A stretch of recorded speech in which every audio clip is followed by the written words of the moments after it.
Saya nyalain kamera.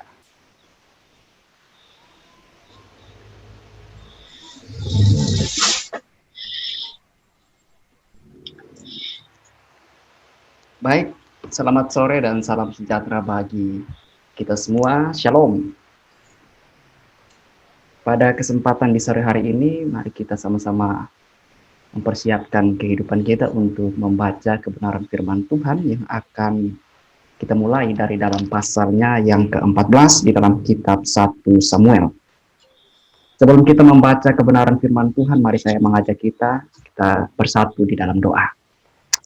Mari kita berdoa. Bapa kami yang di surga, Bapa yang kami sembah di dalam nama kami Yesus Kristus. Pada kesempatan di sore hari ini, kami anak-anak-Mu mengucap syukur untuk kasih setia-Mu yang begitu besar di dalam setiap kehidupan kami. Dan di kesempatan sore hari ini, kami berkumpul untuk membaca akan kebenaran firman-Mu Bapa. Biarlah Tuhan Engkau memberkati kami dari awal, pertengahan, sampai pada akhirnya. Biarlah Roh Kudus selalu ada di dalam kehidupan kami, memampukan kami untuk dapat mengerti dan memahami apa yang akan kami baca di sore hari ini. Terima kasih Tuhan kami Yesus Kristus. Ini doa dan permohonan kami, hanya di dalam nama-Mu kami sudah berdoa dan mengucap syukur kepada Bapa kami di surga, sumber segala berkat yang kami terima. Haleluya. Amin. Amin. Amin, Pak. Ya, amin. Mulai ya? Ya, mulai Pak. Mulai dari Pak Apiang. Ya. Pembacaan Alkitab hari ini 1 Samuel pasal 14. Pada suatu hari Yonatan bin Saul berkata kepada bujang pembawa senjatanya, "Mari kita menyeberang ke dekat pasukan pengawal orang Filistin yang di sebelah sana." Tetapi tidak diberitahukannya hal itu kepada ayahnya. Ayat 2, adapun Saul duduk di ujung Gibea di bawah pohon delima yang di Migron, dan rakyat yang ada bersama-sama dengan dia itu kira-kira 600 orang banyaknya. Hahia, anak Ahitub, saudara Ikabon, anak Pinehas, anak Eli, imam Tuhan di Silo, dialah yang memakai baju efod pada waktu itu, tetapi rakyat tidak tahu tentang perginya Yonatan. Ayat 4, di antara pelintasan-pelintasan bukit yang dicoba Yonatan menyeberanginya ke arah pasukan pengawal orang Filistin. Ada bukit batu di sebelah sini dan ada ujung bukit batu di sebelah sana, yang satu bernama Boses, yang lain bernama Sene. Ayat 5, ujung yang satu berdiri di sebelah utara di tentangan Mikmas, yang lain di sebelah selatan di tentangan Geba.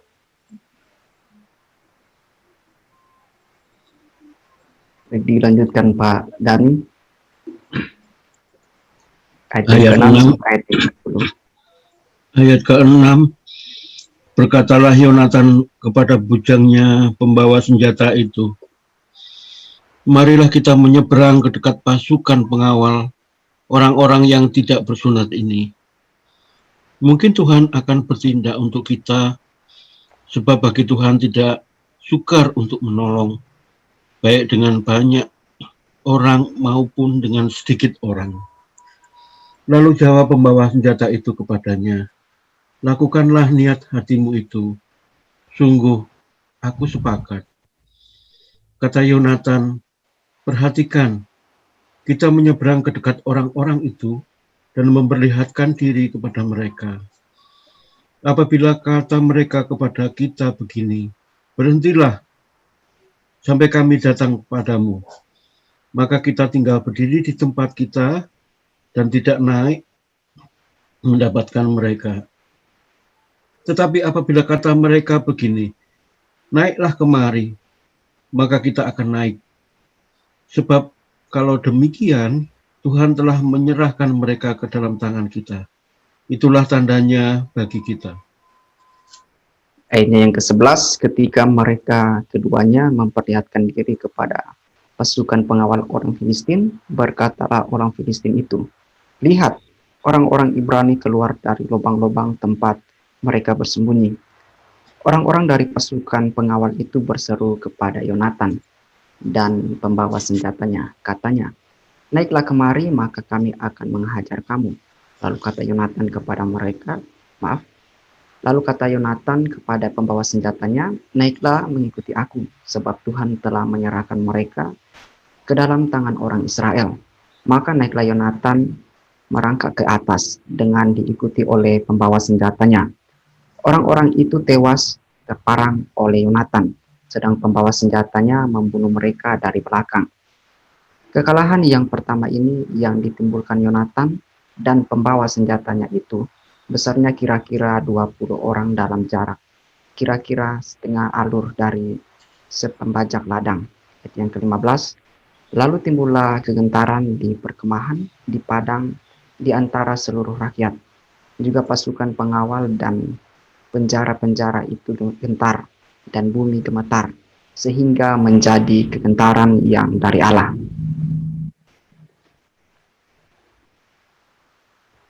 Dilanjutkan oleh Kenneth, ayat yang ke-16, Kenneth. Ayat berapa? Ayat yang ke-16 sampai ayatnya yang ke-20. Oke. Ketika peninjau-peninjau Saul di Gibea Benyamin melihat hal itu, dan sesungguhnya orang ramai seperti ombak berjalan ke sana kemari.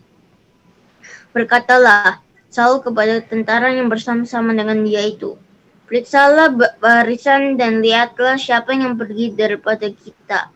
Mereka memeriksa barisan, dan ternyata Yonatan dan pembawa senjatanya tidak ada. Lalu kata Saul kepada Ahia, "Bawalah baju efod kemari." Karena pada waktu itu dialah yang memakai baju efod di antara orang Israel. Tetapi sedang Saul berbicara kepada imam itu, maka kian bertambahlah keributan di perkemahan orang Filistin. Sehingga Saul berkata pula kepada imam itu, "Biarlah." Kemudian berkumpullah Saul dan seluruh rakyat yang bersama-sama dengan dia itu. Dan ketika mereka sampai ke tempat pertempuran, tampaklah setiap orang menikam temannya dengan pedang. Suatu huru-hara yang sangat besar. Begitu pula orang-orang Ibrani yang telah lama tinggal pada orang Filistin. Kelebihan.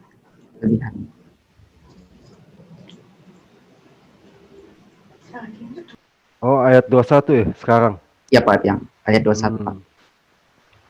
Ayat 21, lagi pula orang-orang Ibrani yang telah lama tinggal pada orang Filistin yang telah ikut maju dalam tentara mereka, mereka yang berbalik untuk bergabung dengan orang-orang Israel yang ada bersama-sama dengan Saul dan Yonatan. Ayat 22, bahkan ketika semua orang Israel yang telah bersembunyi di pergunungan Efraim mendengar bahwa orang Filistin telah lari, orang-orang itu pun bergabung mereka dalam pertempuran. Ayat 23, demikianlah Tuhan menyelamatkan orang Israel pada hari itu. Pertempuran itu meluas sampai lewat Bet Awen. Yonatan dibebaskan dari kutuk. Ketika orang-orang Israel terdesak pada hari itu, Saul menyuruh rakyat mengucapkan kutuk. Katanya, "Terkutuklah orang yang memakan sesuatu sebelum matahari terbenam dan sebelum aku membalas dendam terhadap musuhku. Sebab itu tidak ada seorang pun dari rakyat yang memakan sesuatu." Ayat 25, dan seluruh orang itu sampailah ke suatu hutan dan di sana ada madu di tanah. Dilanjutkan Pak Dani Pak, ayat yang ke-26 sampai ayat yang ke-30 Pak.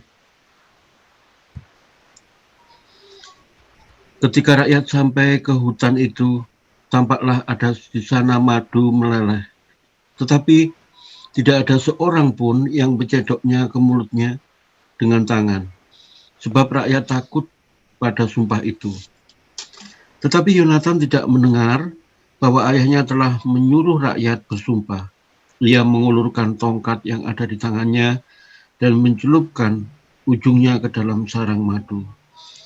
Kemudian ia mencedoknya ke mulutnya dengan tangan, lalu matanya menjadi terang lagi.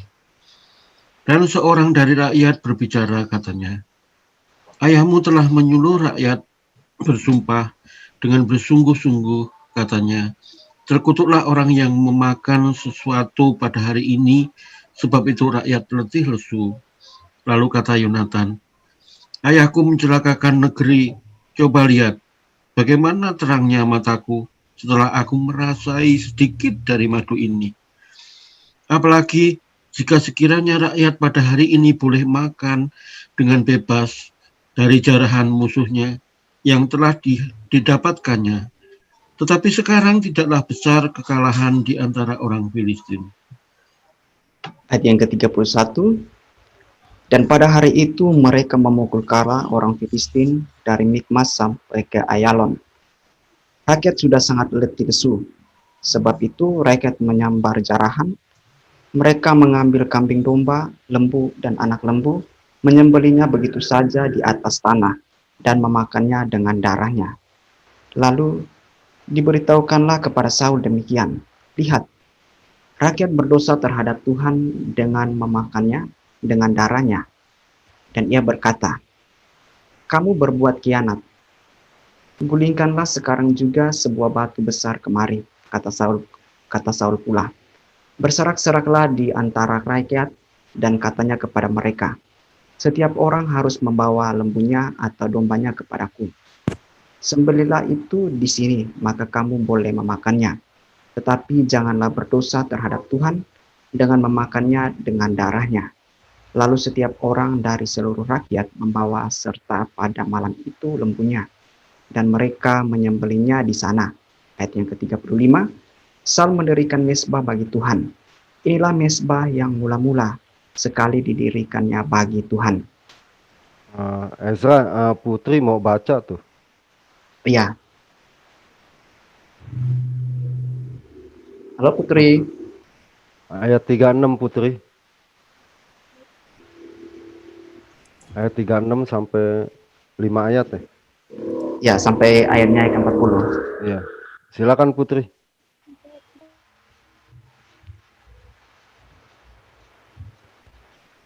Lagi Silakan. kata Saul, "Marilah kita pada malam ini mengejar orang Filistin dan menjarahi mereka sampai fajar menyingsing, dan janganlah kita biarkan hidup seorang pun dari mereka." Jawab mereka itu, "Perbuatlah apa yang kau pandang baik." Tetapi imam berkata, "Marilah kita dahulu tampil menghadap Allah di sini." Saul bertanya kepada Allah, "Bolehkah aku mengejar orang Filistin itu? Akan kau serahkanlah mereka ke dalam tangan orang Israel?" Tetapi pada hari itu ia tidak menjawab Saul. Lalu kata Saul, "Datanglah kemari, kamu segala pemuka rakyat, berusahalah mengetahui apa sebab dosa ini terjadi pada hari ini.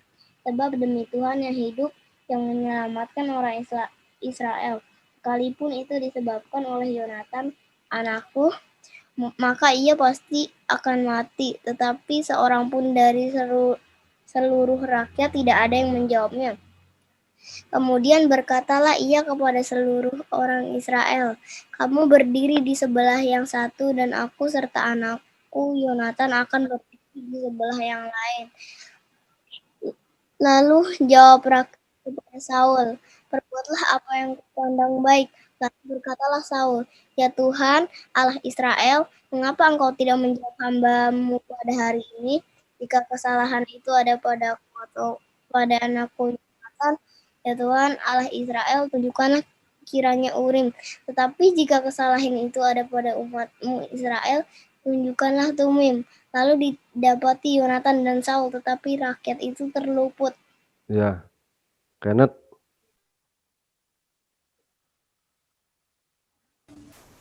Ya. Ayat 42. Ayat 42, Kenneth. Oke.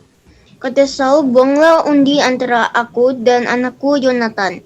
Lalu didapati Yonatan. Kata Saul kepada Yonatan, "Beritahukanlah Tapi Nobia mau enter nih. Kata Saul kepada Yonatan, beritahukanlah kepadaku apa yang telah kau berbuat. Lalu Yonatan memberitahukan kepadanya. Katanya, memang aku telah merasa sedikit madu dengan ujung tongkat yang ada di tanganku. Aku bersedia untuk mati. Kata Saul, beginilah. Kiranya Allah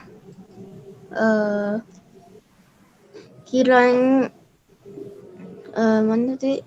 Kata Saul, beginilah kiranya Allah menghukum aku. Bahkan lebih lagi daripada itu. Sesungguhnya Yonatan engkau harus mati. Tetapi rakyat berkata kepada Saul, masakan Yonatan harus mati? Dia telah dapat kemenangan yang besar di Israel. Jauhlah yang demikian, demi Tuhan yang hidup, sekianlah rakyat membebaskan Yonatan sehingga ia tidak harus mati. Stop sini. Ya. Mas Ayub mau baca, Mas Ayub? Dari ayat yang keberapa ini, Kak? Ayat yang ke-46 sekarang. Oke, baik, Kak. Ayat 40, ayat 46, 1 Samuel ayat 46, firman Tuhan, maka pulanglah Saul setelah mengejar orang Filistin, dan orang Filistin itu pun kembali ke tempat kediamannya. Amin. 5 ayat, Mas Ayub. 5 ayat. Sampai ayatnya yang ke-50. Baik, Kak. Perikop catatan tentang musuh-musuh dan keluarga Saul. Ayat yang 47, setelah Saul mendapat jabatan raja atas Israel, maka berperanglah ia ke segala penjuru melawan segala musuhnya, melawan Moab, Bani Amon, Edom, raja-raja negeri Zoba, dan orang Filistin. Dan kemanapun ia pergi, ia selalu mendapat kemenangan. Ayat yang ke-48, ia melakukan perbuatan yang gagah perkasa, memukul kala orang Amalek, dan melepaskan Israel dari tangan orang-orang yang merampasi mereka. Anak-anak lelaki Saul ialah Yonatan, Yiswi, dan Malkisua. Nama kedua anaknya yang perempuan yang tertua bernama Merab, yang termuda bernama Mikhal. Istri Saul bernama Ahinoam, anak Ahimas. Panglima tentaranya bernama Abner, anak Ner, paman Saul. Dan yang terakhir 51, Kis, ayah Saul, dan Ner, ayah Abner adalah anak-anak Abiel. Puji Tuhan. Ayat yang 52, hebat peperangan melawan orang Filistin selama zaman Saul, dan semua pahlawan dan orang gagah perkasa yang dilihat Saul dikumpulkannya kepadanya. Baik, terima kasih Mas Ayub. Dilanjutkan Pak Piang, masih mencari yang ditampilkan. Pasalnya yang ke-15. Oh, pasal ke-15. Mungkin ini dulu nih, Kak Debi. Oh ya, Kak Debi. Oh, baca nggak? Oh, saya dulu deh. Oke. 1 Samuel ayat pasal 15 berikutnya. Saul ditolak sebagai raja. Berkatalah Samuel kepada Saul, aku telah diutus oleh Tuhan untuk mengurapi engkau menjadi raja atas Israel, umatnya. Oleh sebab itu, dengarkanlah bunyi firman Tuhan. Beginilah firman Tuhan semesta alam. Aku akan membalas apa yang dilakukan orang Amalek kepada orang Israel. Karena orang Amalek menghalang-halangi mereka ketika orang Israel pergi dari Mesir. Ayat 3. Jadi pergilah sekarang, kalahkanlah orang Amalek, tumpaslah segala yang ada padanya, dan janganlah ada belas kasihan kepadanya. Bunuhlah semuanya, laki-laki maupun perempuan, kanak-kanak maupun anak-anak yang menyusu, lembu maupun domba, unta maupun keledai. Lalu Saul memanggil rakyat berkumpul dan memeriksa barisan mereka di Telaim. Ada 200.000 orang pasukan berjalan kaki dan 10.000 orang Yehuda. Ayat 5. Setelah Saul sampai ke kota orang Amalek, disuruhnyalah orang-orang yang menghadang di lembah.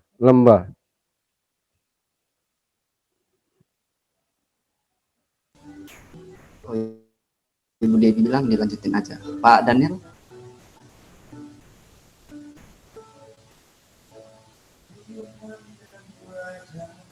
Halo Pak Ferdinand.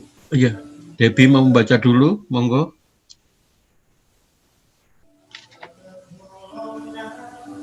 Ibu Pak Dewi Debbie? bilang dilewati aja Pak. Lewatin Mau aja. dilewati. Ayat Ya. berapa sekarang? 6, Ayatnya 6. ke-6.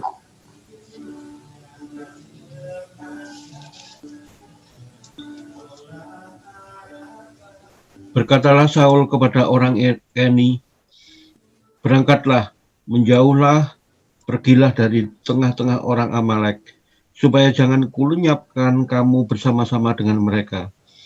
Bukankah kamu telah menunjukkan persahabatanmu kepada semua orang Israel? Tetapi mereka pergi dari Mesir. Sesudah itu menjauhlah orang Keni dari tengah-tengah orang Amalek. Lalu Saul memukul kalah orang Amalek, mulai dari Hawilah sampai ke Syur, yang di sebelah timur Mesir. Agag, raja orang Amalek, ditangkapnya hidup-hidup, tetapi segenap rakyatnya ditumpasnya dengan mata pedang.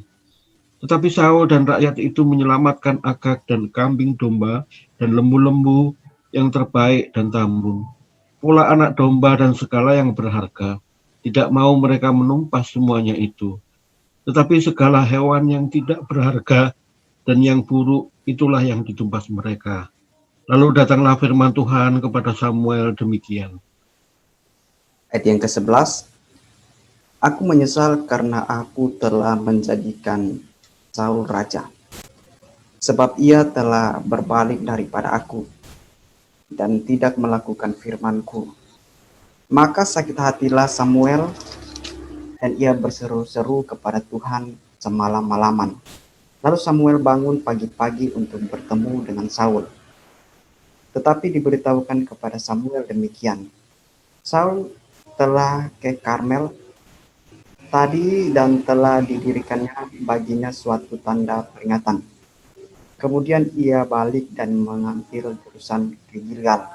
Ayat yang ke-13, ketika Samuel sampai kepada Saul, berkatalah Saul kepadanya, diberkatilah kiranya engkau oleh Tuhan. Aku telah melaksanakan firman Tuhan. Tetapi kata Samuel, kalau begitu apakah bunyi kambing domba yang sampai ke telingaku dan bunyi lembu-lembu yang kudengar itu? Ayat yang ke-15, jawab Saul, semuanya itu dibawa daripada orang Amalek, sebab rakyat menyelamatkan kambing domba dan lembu-lembu yang terbaik, dengan maksud untuk mempersembahkan korban kepada Tuhan Allahmu. Tetapi selebihnya telah kami tumpas. Dilanjutkan oleh adik putri, ayat yang ke-16 sampai ayatnya yang ke-20. Lalu berkatalah Samuel kepada Saul, sudahlah, aku akan memberitahukan kepadamu apa yang difirmankan Tuhan kepadaku tadi malam. Kata Saul kepadanya, katakanlah.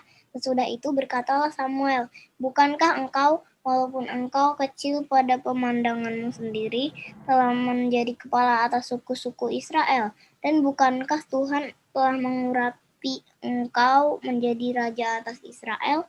Tuhan telah menyuruh engkau pergi dengan pesan, pergilah, tumpaslah orang-orang berdosa itu, yakni orang Amalek. Berperanglah melawan mereka sampai engkau membinasakan mereka. Mengapa engkau tidak mendengarkan suara Tuhan? Mengapa engkau mengambil jarahan dan melakukan apa yang jahat di mata Tuhan? Lalu kata Saul kepada Samuel, aku memang mendengarkan suara Tuhan dan mengikuti jalan yang telah disuruh Tuhan kepadaku, dan aku membawa Agag, raja orang Amalek. Tapi orang Amalek itu sendiri telah kutumpas.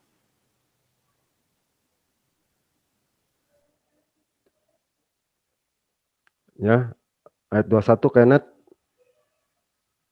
Ya, tetapi rakyat mengambil dari jarahan itu kambing domba dan lembu-lembu yang terbaik dari yang dikhususkan untuk ditumpas itu, untuk mempersembahkan korban kepada Tuhan Allahmu di Gilgal.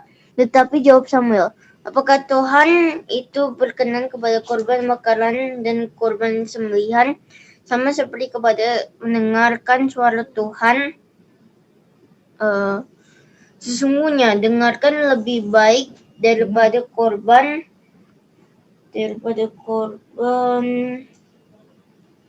jantan Sembelih.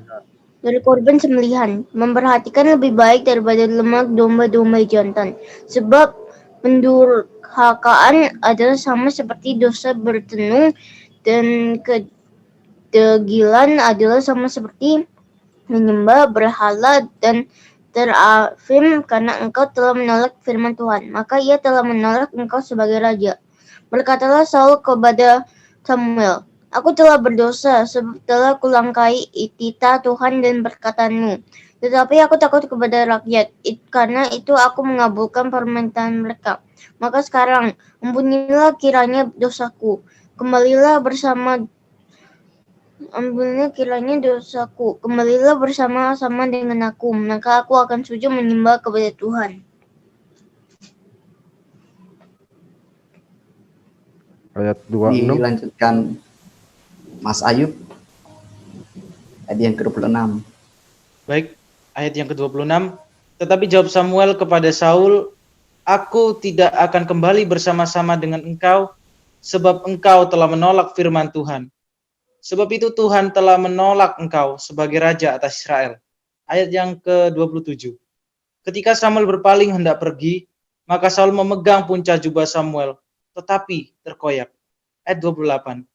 Kemudian berkatalah Samuel kepadanya, Tuhan telah mengoyakkan daripadamu jabatan raja atas Israel pada hari ini, dan telah memberikannya kepada orang lain yang lebih baik daripadamu.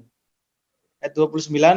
Lagi sang mulia dari Israel tidak berdusta, dan ia tidak tahu menyesal, sebab ia bukan manusia yang harus menyesal. Ayat yang ke-30, tetapi kata Saul, aku telah berdosa, tetapi tunjukkanlah juga hormatmu kepadaku sekarang di depan para tua-tua bangsaku dan di depan orang Israel. Kembalikanlah bersama-sama dengan aku, maka aku akan sujud menyembah kepada Tuhan Allahmu. Ayat 31. Sesudah itu kembalilah Samuel mengikuti Saul, dan Saul sujud menyembah kepada Tuhan. Lalu berkatalah Samuel, bawa kemari Agag, raja Amalek itu. Dengan gembira Agag pergi kepadanya, sebab pikirnya, sesungguhnya kepahitan maut telah lewat. Tetapi kata Samuel, seperti pedangmu membuat pertempuran. Ulangi, ayat 33, tetapi kata Samuel, seperti pedangmu membuat perempuan-perempuan kehilangan anak. Demikianlah ibumu akan kehilangan anak di antara perempuan-perempuan. Sesudah itu, Samuel mencincang Agag di hadapan Tuhan di Gilgal. Kemudian Samuel pergi ke Rama, tetapi Saul pergi ke rumahnya di Gibea Saul. Ayat 35, sampai hari matinya Samuel, tidak melihat Saul lagi, tetapi Samuel berduka cita karena Saul. Dan Tuhan menyesal karena ia menjadikan Saul raja atas Israel.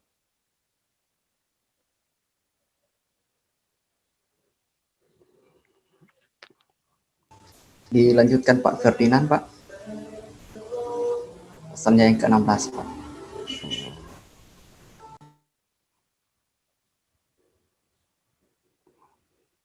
Ini Pak Dani. Dilewatin. Oh, lewatin. Ezra. Ya, pasal yang ke-16. Berikutnya Daud diurapi menjadi raja. Ayat yang pertama, berfirmanlah Tuhan kepada Samuel, berapa lama lagi engkau berduka cita karena Saul? Bukankah ia telah kutolak sebagai raja atas Israel?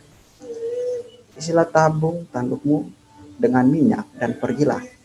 Aku mengutus engkau kepada Isai, orang Betlehem itu, sebab di antara anak-anaknya telah aku pilih seorang raja bagiku. Tetapi Samuel berkata, bagaimana mungkin aku pergi? Jika Saul mendengarnya, ia akan membunuh aku. Firman Tuhan, bawalah seekor lembu muda dan katakan, aku datang untuk mempersembahkan korban kepada Tuhan. Kemudian undanglah Isai ke upacara pengorbanan itu. lalu aku akan memberitahukan kepadamu apa yang harus kau perbuat. Urapilah bagiku orang yang akan kusebut kepadamu. Ayat yang keempat, Samuel berbuat seperti yang difirmankan Tuhan, dan tibalah ia di kota Betlehem. Para tua-tua di kota itu datang mendapatkannya dengan gemetar dan berkata, "Adakah kedatanganmu ini membawa selamat?" Jawabnya, "Ya, benar. Aku datang untuk mempersembahkan korban kepada Tuhan. Kuduskanlah dirimu dan datanglah dengan aku ke upacara pengorbanan ini." Kemudian ia menguduskan Isai dan anak-anaknya yang laki-laki dan mengundang mereka ke upacara pengorbanan itu. Putri, Ketika mereka itu masuk dan Samuel melihat Eliab, lalu pikirnya, sungguh di hadapan Tuhan sekarang berdiri yang diurapinya. Tetapi berfirmanlah Tuhan kepada Samuel, janganlah pandang parasnya atau perawakan yang tinggi, sebab aku telah menolaknya. Bukan yang dilihat manusia, yang dilihat Allah. Manusia melihat apa yang di depan mata, tetapi Tuhan melihat hati. Lalu Isai memanggil Abinadab dan menyuruhnya lewat di depan Samuel. Tetapi Samuel berkata, orang ini pun tidak dipilih Tuhan. Kemudian Isai menyuruh Syama lewat. Tapi Samuel berkata, orang ini pun tidak dipilih Tuhan. Demikianlah Isai menyuruh ketujuh anaknya lewat di depan Samuel. Tetapi Samuel berkata kepada Isai, semuanya ini tidak dipilih Tuhan.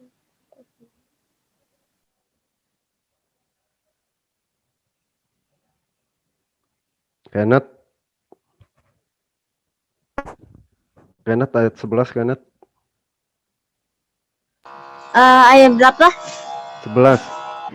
Oke. Lalu Samuel berkata kepada Isai, "Inikah anakmu semuanya?" Jawabnya, "Masih tinggal yang bungsu, tetapi sedang mengembalakan kambing domba." Kata Samuel kepada Isai, "Suruhlah memanggil dia, sebab kita tidak akan duduk makan sebelum ia datang kemari." Kemudian disuruhnyalah menjemput dia. Ia kemerah-merahan, matanya indah dan parasnya elok. Lalu Tuhan berfirman, "Bangkitlah urapi dia, sebab inilah dia." Samuel mengambil tabung tanduk berisi minyak itu dan mengurapi Daud itu dengan saudara-saudaranya. Sejak hari itu dan seterusnya berkuasalah roh Tuhan atas Daud. Lalu berangkatlah Samuel menuju Rama. Daud di istana Saul. Tetapi roh Tuhan telah mundur daripada Saul, dan sekarang ia diganggu oleh roh jahat yang daripada Tuhan. Lalu berkatalah hamba-hamba Saul kepadanya, "Ketahuilah roh jahat yang daripada Allah mengganggu engkau." Ayub. Baik, Kak. Ayat yang ke-16. Iya. Baiklah Tuanku menitahkan hamba-hambamu yang di depanmu ini mencari seorang yang pandai main kecapi. Apabila roh jahat yang daripada Allah itu hingga padamu, haruslah ia main kecapi, maka engkau merasa nyaman. Ayat yang ke-17, berkatalah Saul kepada hamba-hambanya itu, "Carilah bagiku seorang yang dapat main kecapi dengan baik, dan bawalah dia kepadaku." Ayat yang ke-18, lalu jawab salah seorang hamba itu, katanya, "Sesungguhnya aku telah melihat salah seorang anak laki-laki Isai, orang Betlehem itu, yang pandai main kecapi. Ia seorang pahlawan yang gagah perkasa, seorang prajurit yang pandai bicara, elok perawakannya, dan Tuhan menyertai dia." Ayat yang ke-19, kemudian Saul mengirim suruhan kepada Isai dengan pesan, "Suruhlah kepadaku anakmu Daud yang ada pada kambing domba itu." Ayat yang ke-20, lalu Isai mengambil seekor keledai yang dimuati roti, sekirbat anggur, dan seekor anak kambing. Maka dikirimkannya lah itu kepada Saul dengan perantaraan Daud anaknya. Ayat 21, demikianlah Daud sampai kepada Saul dan menjadi pelayannya. Saul sangat mengasihinya dan ia menjadi pembawa senjatanya. Sebab itu Saul menyuruh orang kepada Isai mengatakan, biarkanlah Daud tetap menjadi pelayanku, sebab aku suka padanya. Ayat 23, dan setiap kali apabila roh yang daripada Allah itu hinggap pada Saul, maka Daud mengambil kecapi dan memainkannya. Saul merasa lega dan nyaman, dan roh jahat itu undur daripadanya. Haleluya. Amin. Amin. Pembacaan kebenaran firman Tuhan kita sudah sama-sama membaca dari dalam pasalnya yang ke-14 sampai di dalam pasalnya yang ke-16. Nah, terima kasih untuk partisipasi dari teman-teman semua. Mungkin teman-teman yang bisa menyalakan kamera boleh saya persilakan. Yang tidak bisa pun tidak apa-apa. Nah, di sini saya sedikit memberikan penjelasan terkait kebenaran firman Tuhan yang kita baca di kesempatan sore hari menjelang malam hari ini, tentang bagaimana pergantian kepemimpinan.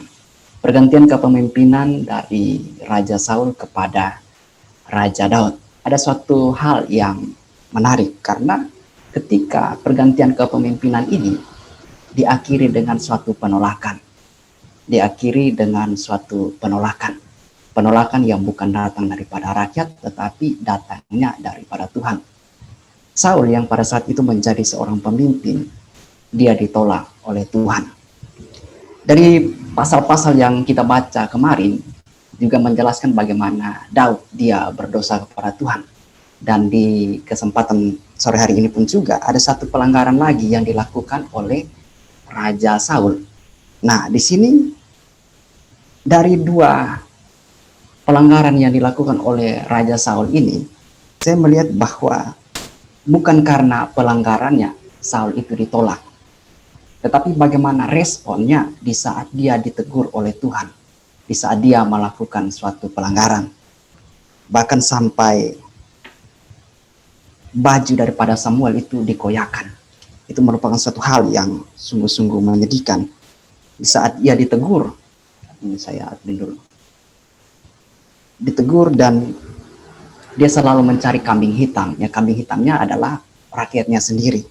Nah, tetapi ada satu hal yang menarik juga di dalam pasal yang ke-14 itu, tentang bagaimana Yonatan dibebaskan dari kutuk. Di sini kita melihat satu respon dari Raja Saul ketika anaknya melakukan suatu pelanggaran. Responnya sungguh luar biasa. Dia mau untuk membunuh anaknya sendiri. Nah, ini menjadi pembelajaran bagi kita. Terkadang kita ini terlalu pintar untuk menilai orang lain, tetapi terlalu bodoh untuk menilai diri kita sendiri. Nah, jadi dari kisah ini, hal yang bisa saya dapatkan berkat kebenaran firman Tuhan yang saya dapatkan dari pembacaan ini, tentang hal-hal yang sudah saya sampaikan. Nah, saya kembalikan kepada teman-teman. Mungkin ada yang ingin bertanya terkait pembacaan kebenaran firman Tuhan kita, ada hal-hal yang kurang jelas, silakan ditanyakan.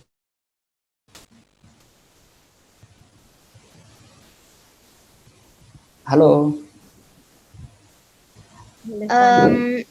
Aku mau nanya, kok bisa Ishak main kecapinya membuat Saul menjadi tenang? Oke, terima kasih Kenneth. Jadi pertanyaan Kenneth terkait dengan roh jahat yang dari Allah kepada Raja Saul. Di saat Raja Daud memainkan kecapi, hati dan perasaan dari Saul menjadi tenang. Mengapa hal itu bisa terjadi? Karena Daud adalah orang yang dipilih Tuhan. Daud ini adalah orang yang suka memuji-muji Tuhan.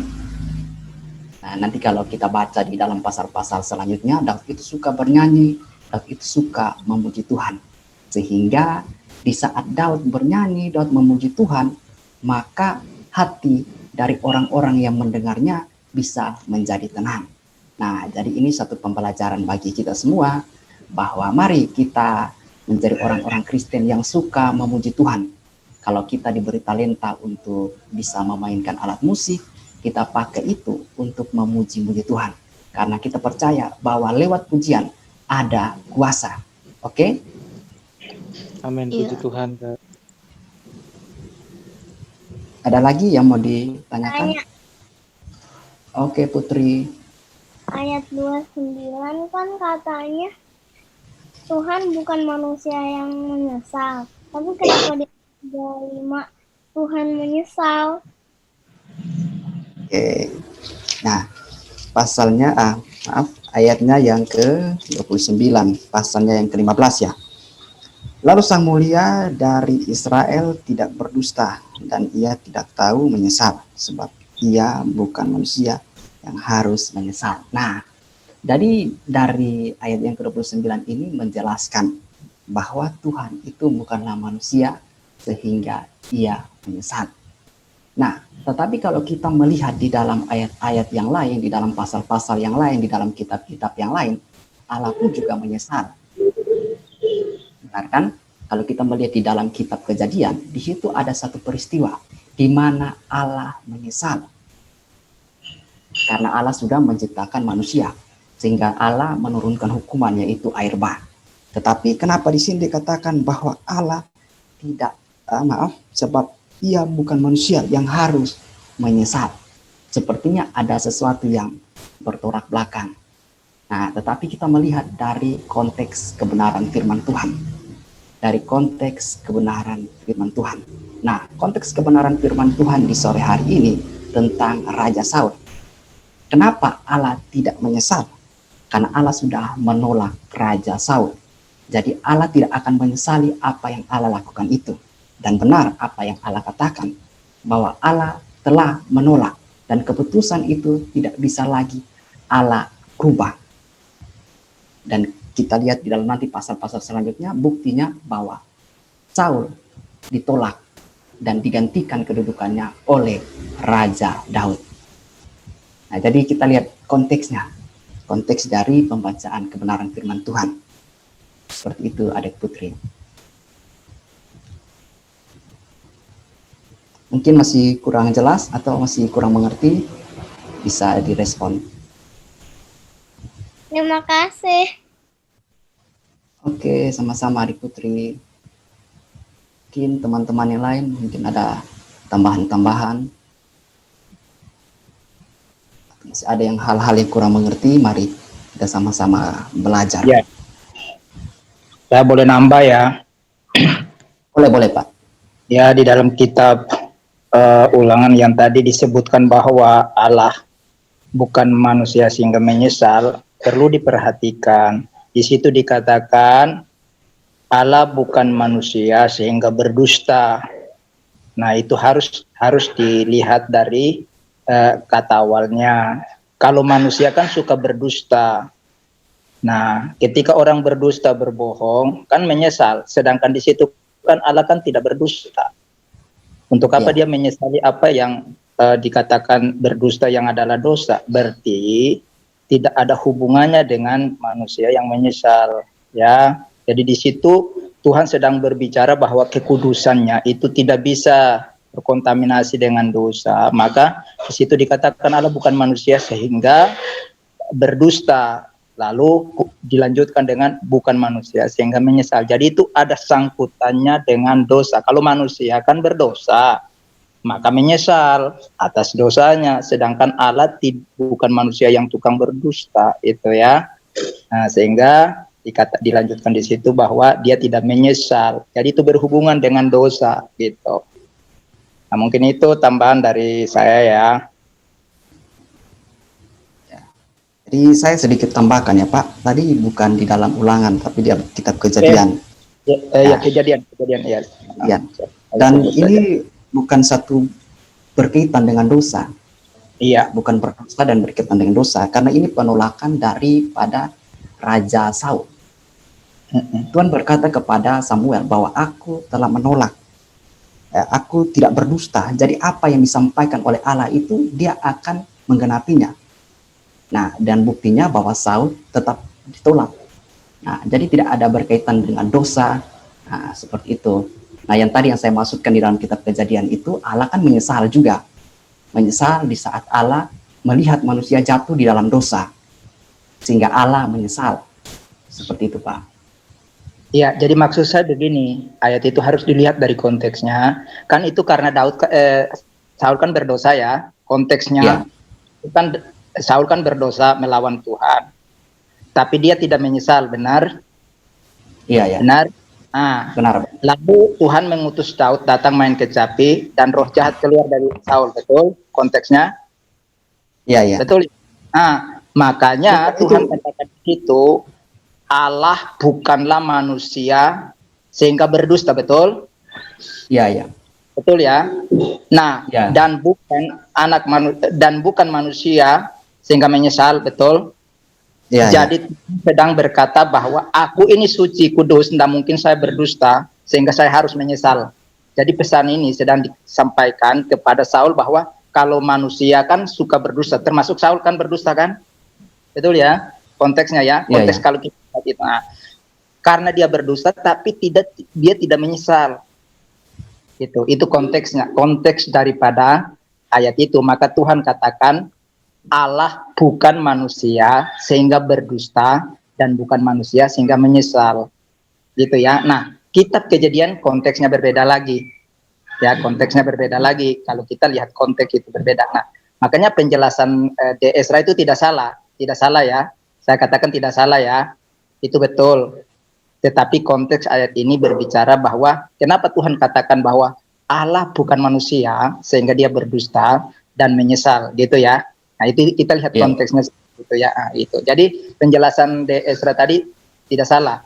Itu sudah bagus ya. Tapi saya melihat dari konteks ayat itu sendiri. Gitu. Oke, itu aja. Oke. Makasih, Pak. Itu sudut pandang dari Bapak, dan Bapak lebih melihat daripada teguran daripada Tuhan kepada Saul ya, Pak.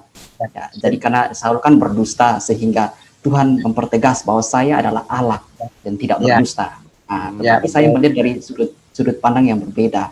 Saya melihat dari sudut pandang Allah menyatakan bahwa Allah telah menolak. Nah, jadi sehingga Allah berkata bahwa saya tidak akan berdusta dengan hal itu, dan dibuktikan bahwa Allah benar-benar menolaknya. Terima kasih, Pak, untuk tambahannya, Pak. Tuhan Yesus memberkati. Ezra, Ya, Pak. gue mau tambahin nih. Yang Boleh, ditanyain sama Putri tadi ayat berapa tadi tuh? Ayat yang ke-29, pasalnya yang ke-15. Tuhan apa, coba bacain lagi. Lagi Sang Mulia dari Israel tidak berdusta dan ia tidak tahu menyesal. Tidak Sebab tahu. ia bukan manusia yang harus menyesal. Ya. Bisa diartiin sedih nggak tuh? Sedih atau terharu, Ezra? Mau diartikan menyesal ya bisa juga, karena kan kalau kita menyesal pasti ya kita sedih, kita marah, kita kecewa, campur aduk lah perasaannya. Nah, itu di dalam kitab Kejadian pasalnya yang ke-6 kalau tidak salah itu ya. Nah, itu yang Tuhan menyesal itu katanya dengan kesedihan Tuhan ya atas manusia yang sudah dia ciptakan demikian tapi kok melawan gitu ya, melawan. Bukan berarti Tuhan tidak tahu ya. Tapi Tuhan ingin supaya mereka itu suci kudus seperti dirinya, tapi mereka melanggar gitu loh. Itulah yang menjadikan Tuhan sedih dan lain menggunakan kata menyesal. Sedih ada ya. Ya, Tuhan sedih. Sama dengan kita kan, teman kita kalau bersalah sedih kita gitu ya. Sangat sedih kita kan gitu. Mantap pembacaan tadi. Kayaknya kedikitan apa kebanyakan Esa? Tadi berapa pasal? Apanya, 3 Pak? pasal. 4 pasal, karena dimulai dari 14 kan, 14, 15, dan 16. Oh, 3 pasal ya. Oh, cuma karena ayatnya kan banyak ya. Banyak, makanya saya kurangkan 1 pasal. Kagak nyangka ini rame ini tadi ya.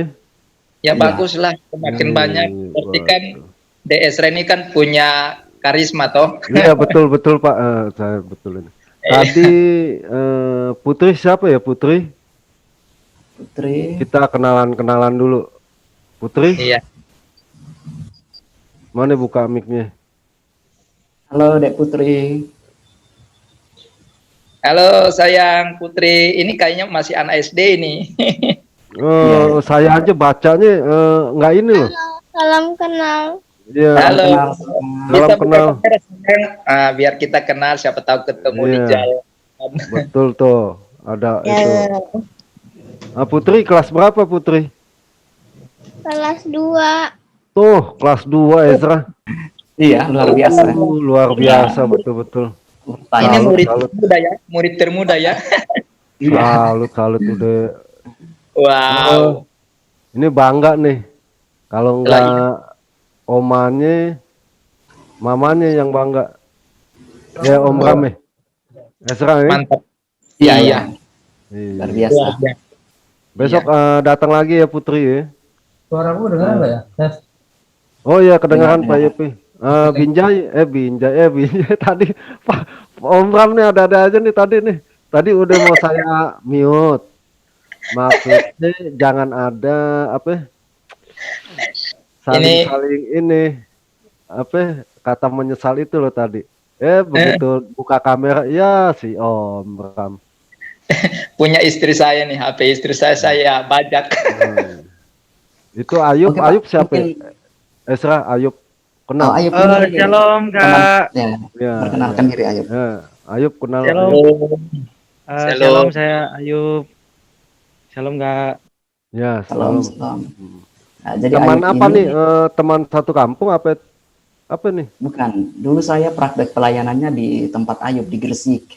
Oh. Ya. Oh, sekarang beda kota dong nih. Beda-beda. Ezra Saya di Kupang. NTT kan? Iya, di Kupang. Tapi dulu Iya. pernah praktek pelayanannya di Gresik di tempatnya Mas Ayub. Mantep. Salam kenal Ayub. Salam kenal juga Kak. Tuhan Ya. berkati. Ya, Yo, Tuhan berkati. sama-sama, selamat datang. Tuh kenalan Ya, Om. sama Om Ram Juga, tuh. Om. Nih Bu siapa? Maya Nur Rahma siapa nih? Aku ini tetanggaannya Habib Rizik. Maaf. Iya. Lanjut Ezra, udah lanjut. Cuma Oke. intermezzo aja, lanjut.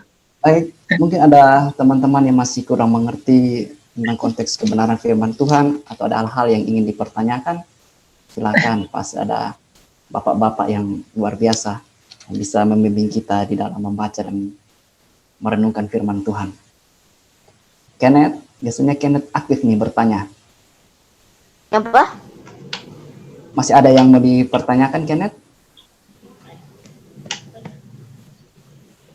Ada SD kelas 2 bertanya. Nggak ada. Nggak ada. Oh, enggak. Udah ngerti? Udah ngerti belum, Kenneth? Roti full. Oh, Wah. luar biasa. Nanti kan habis ini ditanya oleh ibu loh. Hebat Eh, loh. Enggak. dengar juga dari sini. Soalnya dekat. Oh, biasa.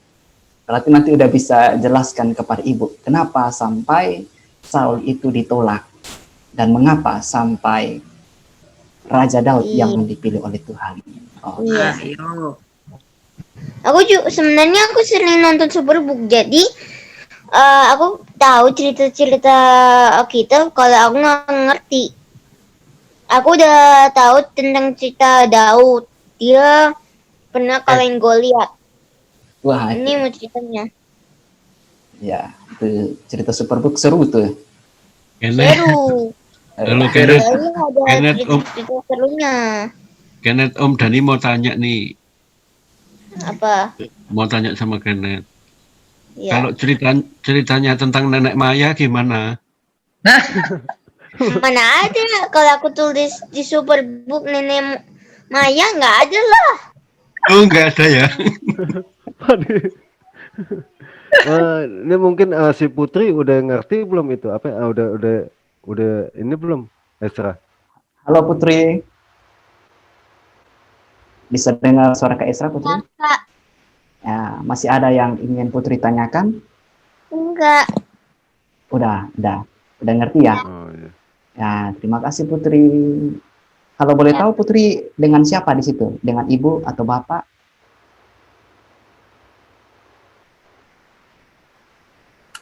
Oh, udah dimatiin. Betul. Bapak. Apa-apa. Putri.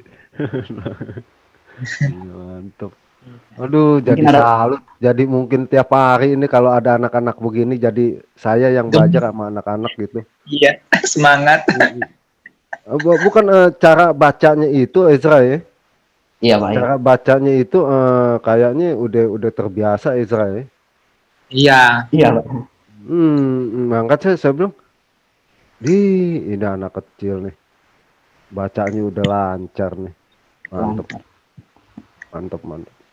iya, saya ingat anak saya waktu kelas 2 juga begitu, dia selalu ikut baca Alkitab gitu kan. Hmm.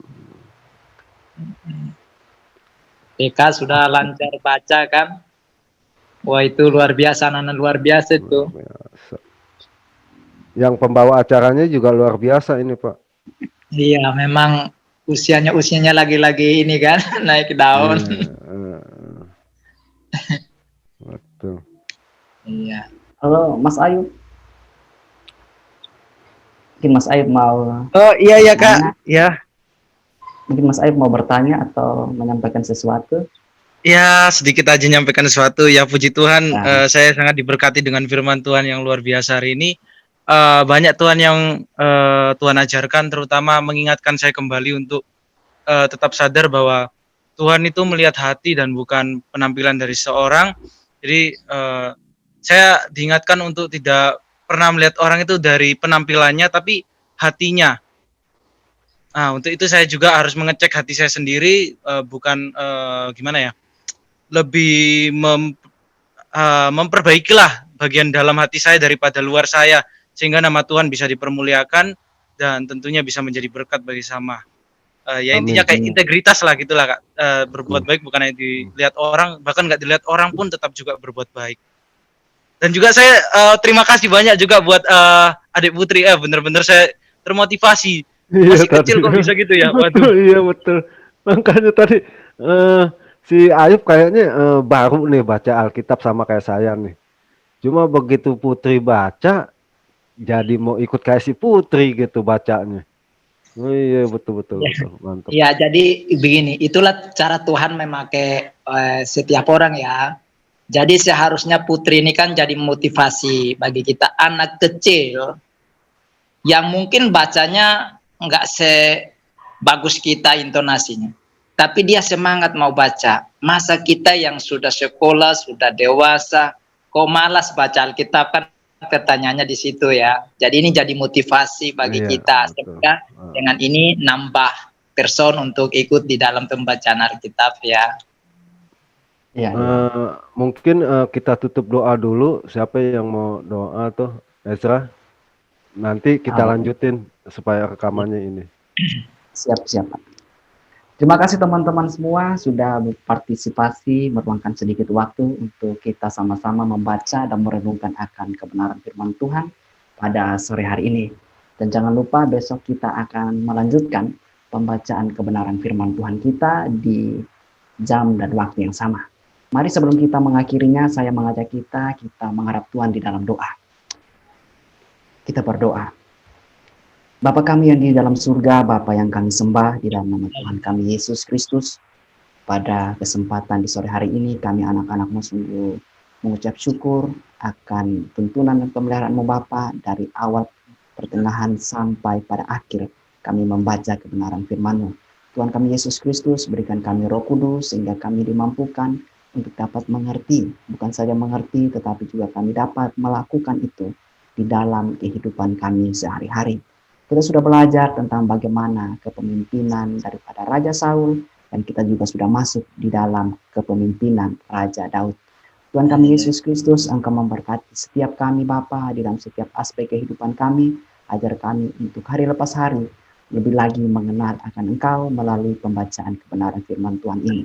Dan Yesus, berikan kami hati yang rindu untuk selalu menggali, menyelidiki kebenaran firman-Mu Bapa.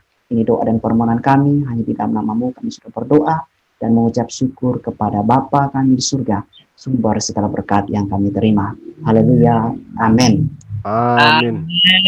Haleluya.